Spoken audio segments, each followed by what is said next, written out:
मंडळी, कसे आहात तुम्ही? बरे ना? तर स्वागत आहे पुन्हा एकदा तुमचं आपल्या टीसीएल चॅनल वरती. मी आहे सचिन आणि आज आपण पाहणार आहोत पावसाळी स्पेशल कुरकुरीत कांदा भजी. बरेच तुम्हाला असा प्रश्न पडत असेल की स्टॉल वरती जे कांदा भजी मिळतात ते दिसायला एवढे कुरकुरीत आणि खायला एवढे टेस्टी कशी असतात, कारण की एक प्लेट खाल्लं तरी मन काही भरत नाही. तर तशीच सेम खेकडा कांदा भजी आपण घरच्या घरी कशी करणार आहोत ते मी तुम्हाला आज दाखवणार आहे. तर चला वळूया आपण रेसिपीकडे. तर सर्वप्रथम मी कांदा कसा कापायचा तुम्हाला ते सांगणार आहे. यामध्ये काही मोठं रॉकेट सायन्स नाहीये. पहिल्यांदा जे हे टॉप आहेत कांद्याचे ते आपण कापून घेऊया.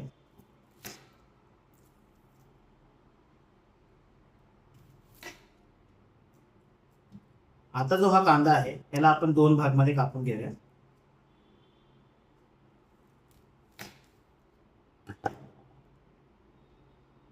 तर मी इथे कांद्याची जी साल आहे ती इथे साफ करून घेतलेली आहे. आता आपल्याकडे दोन कांद्याचे भाग आहेत, त्यामध्ये हा आपण कांदा जेव्हा असा घेईल तेव्हा कांद्याला असा कट नाही मारायचा.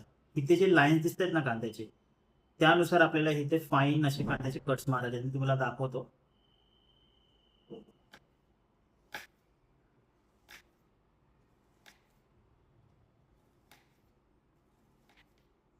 खूप काळजीपूर्वक आणि असे फाईन असे कट्स तुम्ही करून घ्यायचे.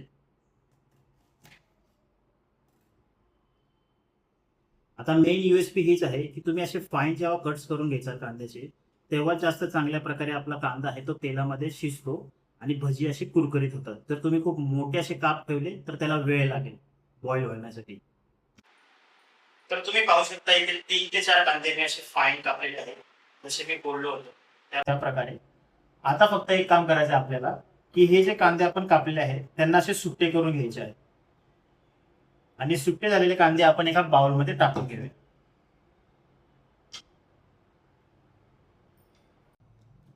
तर इथे तुम्ही पाहू शकता हे कांदे जे आहेत मी कसे सुट्टे करून घेतलेले आहेत.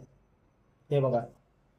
आता काय करायचं आपल्याला, यामध्ये 1 चमचा मीठ टाकायचं आहे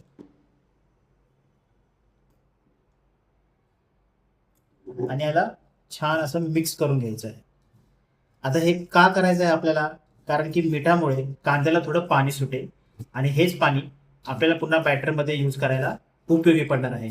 आपण काही सेपरेट पाणी टाकणार नाही आहोत, त्यासाठी ही प्रोसेस खूप महत्वाची आहे. आता मी मीठ लावून असं याला मस्त चोळून घेत आहे, ज्याने सगळ्या भागाला हे मीठ लागेल कांद्याला. आणि 10 मिनिटासाठी आपण या कांद्याला असंच ठेवूया, जेणेकरून याला पाणी सुटेल.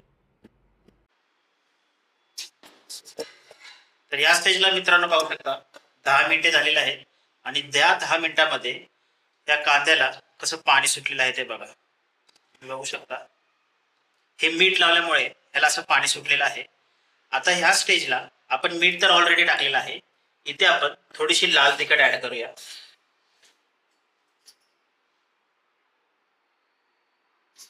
1 चमचा पुरेशी आहे आणि आता ह्याला आपण छानपैकी असं मिक्स करून घेऊया. पाणी ऑलरेडी सुटल्यामुळे हे आता छान प्रकारे मिक्स होईल.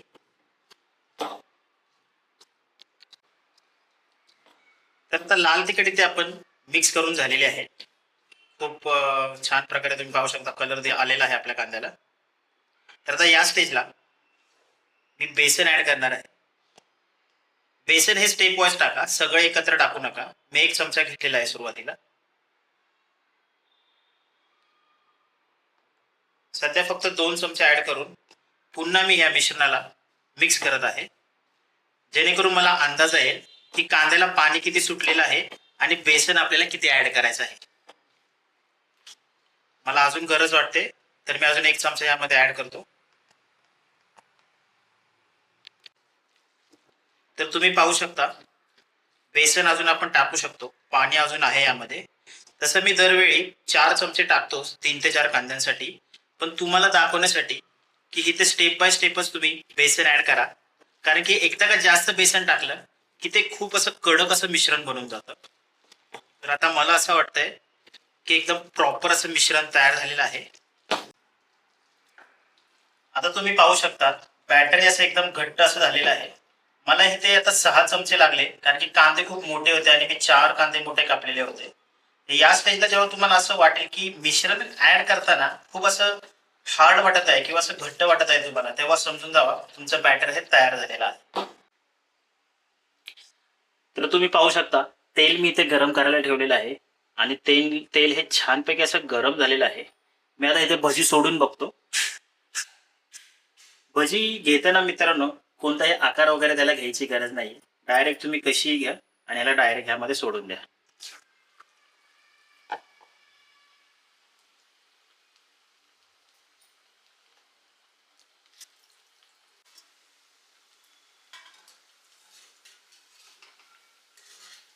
तर बघू शकता तुम्ही आपली भजी आता कशी शिजली आहे तिथे. त्यानंतर आता कलर चेंज होत चाललेला आहे.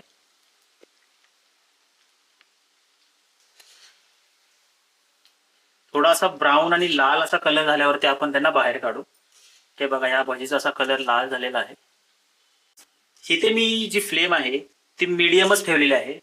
जास्त फास्ट गॅस करून तुम्ही भजी तळायला घेऊ नका, कारण की त्यामुळे काय होईल, जे भजीचं बाहेरचं आवरण आहे ते पटकन कडक होईल पण आतून भजी ही नरमच राहतील. म्हणून मी एकदम टाइम घेऊन यांना मीडियम फ्लेम वरती असं यांना भाजत आहे. तर मित्रांनो तुम्ही पाहू शकता सगळ्या भाज्यांचा कलर हा असा लाल झालेला आहे. जसं काय एकदम बाहेर स्टॉल वरती जी भजी मिळते ना, सेम तसाच कलर आपल्याला मिळालेला आहे. तर या स्टेजला तुम्ही समजून जावा, असा कलर जेव्हा आला असेल तेव्हा भजी तुमची भाजून तयार झालेली आहे. आपण यांना आता बाहेर काढून बाहेर साईडला ठेवूया.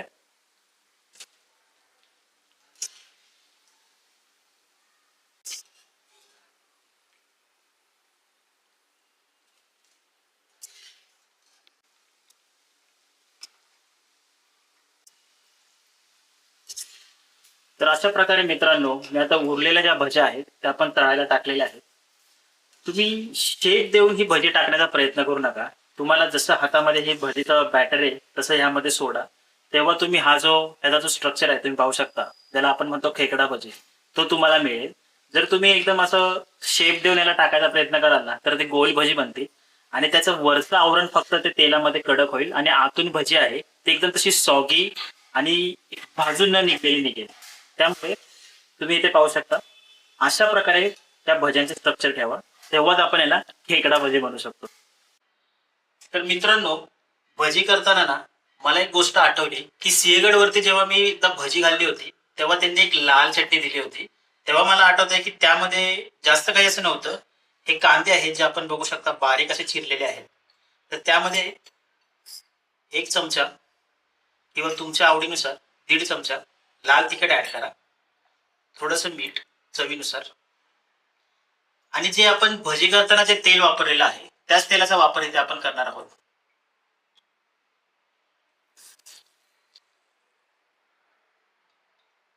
बघा कसा आवाज येतोय आता. तेल गरम आहे त्यामुळे खूप काळजीने याला तुम्ही यामध्ये ऍड करा आणि हे मिश्रण आहे हे असं मिक्स करून घ्या. तर आपली सिंहगडवरची लाल चटणी तयार आहे. मित्रांनो तुम्ही पाहू शकता एकदम ऍक्युरेट नसेल बनली, पण मी प्रयत्न केलाय त्या प्रकारे बनवण्याचा. आणि मेन म्हणजे आपली भजी पहा ही तयार झालेली आहे. जो कलर आणि जो कुरकुरीतपणा आपल्याला पाहिजे होता तो आपल्याला इथे मिळालेला आहे.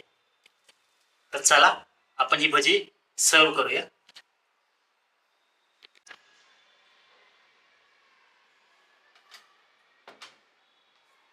तर नमस्कार मंडळी, आपली भजी आता तयार झालेली आहे. आता मी याचा मस्तपैकी आस्वाद घेणार आहे. आता तुम्हीही तुमच्या मित्रपरिवारासोबत ज्यांच्यासोबत तुम्हाला ही भजी खायला आवडत असेल त्यांना हा व्हिडिओ शेअर करा.